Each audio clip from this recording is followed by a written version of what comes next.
धारणी तालुक्यात लोकन्यायालयाचं आयोजन करून ग्रामपंचायतमधील लाखोंच्या करवसुलीचे प्रलंबित प्रकरणं सोडवण्यात आली आहेत। मेळघाटातील 62 ग्रामपंचायतीमधील लाखोंची करवसुली थकीत होती। करवसुली न झाल्यामुळे ग्रामपंचायतीची तिजोरी खालीच असायची, त्यामुळे विकास कामांना खीळ बसला होता। गेल्या 5 महिन्यापूर्वी ग्रामपंचायतीचे करवसुलीची थकबाकी लोकन्यायालयात घेऊन शेकडो प्रकरणांना निकाली काढण्यात आले। तसंच या लोकन्यायालयाच्या साह्याने लाखोंची करवसुली करून ग्रामपंचायतीची तिजोरी भरली जात आहे। लोकन्यायालयात मोठ्या स्तरावर सर्व ग्रामपंचायतींनी भाग घेऊन आपापली करवसुली केली। दिवाणी व फौजदारी न्यायालयाच्या परिसरात 8 फेब्रुवारी रोजी शनिवारी नागरिकांनी गर्दी केली।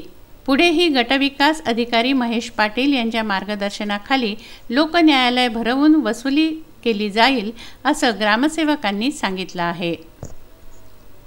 तस्मीन शेख, जुगल किशोर जयस्वाल, शकील अहमद, विदर्भ न्यूज, धारणी।